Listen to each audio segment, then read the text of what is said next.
Praise the Lord. Welcome to pray with Samuel. இன்னைக்கு ஒரு அருமையான பைபிள் இன்சிடெண்ட்டை தியானித்து நாம் ஜெபிப்போம்.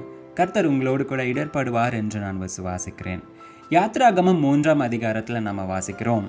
ஒரேவ் மலை கர்த்தருடைய ஒரு பரிசுத்த பர்வதமாய் காணப்பட்டது. அங்கே கர்த்தர் ஒரு முட்செடியில் அக்னியாய் தோன்றி மோசேயினிடத்தில் பேசுகிறார். இங்கே 5ஆம் வசனத்தில் கர்த்தர் பேசுவது என்னன்னு சொன்னா, இங்கே கிட்டி சேராயாக, உன் கால்களில் இருக்கிற பாதரட்சையை கழற்றி போடு, நீ நிற்கிற இடம் பரிசுத்த பூமி என்றார். நாம் கூட வெளியெல்லாம் சுற்றிட்டு வரும்பொழுது ஷூ செருப்பெல்லாம் வெளியே தான் விட்டுட்டு வந்துடுறோம். ஏன்னு சொன்னால் அந்த அசுத்தம் எல்லாம் நமக்கு அருவருப்பாய் காணப்படுகிறது. அதை ஒன்றிலும் நாம் வீட்டுக்குள்ளாக அனுமதிக்க விரும்புகிறதில்லை. அதே மாதிரி தான் கர்த்தருடைய பர்வதத்திற்கு முன்பாக நாம் செல்லும் பொழுது, அவருடைய பிரசனத்திற்கு முன்பாக செல்லும் பொழுது பரிசுத்தத்தோடு காணப்பட வேண்டும். இந்த ஓல்ட் டெஸ்டமெண்ட்டை பொறுத்த வரைக்கும் ஒரேவ் மலை ஒரு பரிசுத்த பர்வதமாக இருக்கலாம். ஆனால் கர்த்தர் நமக்காக எப்போ இயேசுவானவரையும் ஆவியானவரையும் தந்தொருளினாரோ, பரிசுத்த பர்வதம் அப்படிங்கிறது இந்த உலகத்தில் வெளியே எங்கேயும் காணப்படலை. நமக்குள்ளாக நம்மளுடைய சரீரமே கர்த்தருடைய ஆலயமாயும் நம் இருதயமே கர்த்தர் வாசம் செய்கிற ஒரு ஸ்தலமாயும் காணப்படுது. ஆனால் அப்படிப்பட்ட ஒரு இருதயத்தில் பாவ எண்ணங்கள், தீய செயல்கள், கோபம், அது எல்லாத்தையும் தாண்டி கவலைகள், இந்த உலக கவலைகளை நாம் இருதயத்திற்குள்ளாக சுமக்கிறவர்களாய் காணப்படுகிறோம்.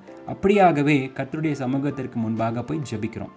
பாவ எண்ணங்கள், தீய செயல்கள், கோபம், அது எல்லாத்தையும் தாண்டி கவலைகள், இந்த உலக கவலை, இப்படிப்பட்ட அசுத்தங்களை எல்லாம் நம்மளுடைய இருதயத்திற்குள்ளாக சுமந்து கொண்டு நாம் ஜெபிக்கும் பொழுது இந்த ஜெபங்கள் கேட்கப்படுமா?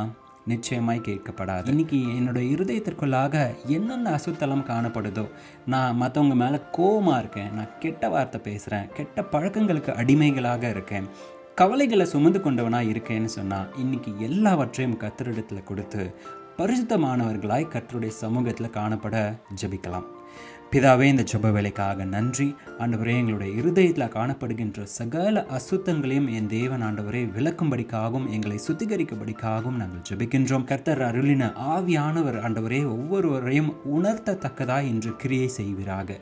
எங்களுக்குள்ளாக இருக்கிற கவலைகள், மாம்ச எண்ணங்கள், தீய எண்ணங்கள், தீய பழக்கங்களுக்கு அடிமையாக இருக்கிற தனம் ஆண்டவரை எல்லாவற்றையும் ஆண்டவரை எங்களுக்குள்ளாக இருந்து நீக்கும்படிக்காய் நாங்கள் ஜெபிக்கின்றோம். எங்களுடைய இருதயம் நீர் வாசம் செய்யத்தக்கதான ஒரு பரிசுத்த இடமாய் காணப்பட கர்த்தர் கிருபை செய்வீராக. நாங்கள் ஜெபிக்கின்ற இந்த வேளையில் கர்த்தர் தாமே நீர் ஒவ்வொருவரோடும் இடர்பட்டு பேசி பரிசுத்தத்திற்கான ஒரு ஆயத்தத்தை கர்த்தர் உருவாக்கும்படிக்காய் நாங்கள் ஜெபிக்கின்றோம். உம்முடைய நாமத்திற்கே மகிமையை எடுக்கின்றோம் எங்கள் ஜீவனுள்ள நல்ல பிதாவே. ஆமென். God bless you.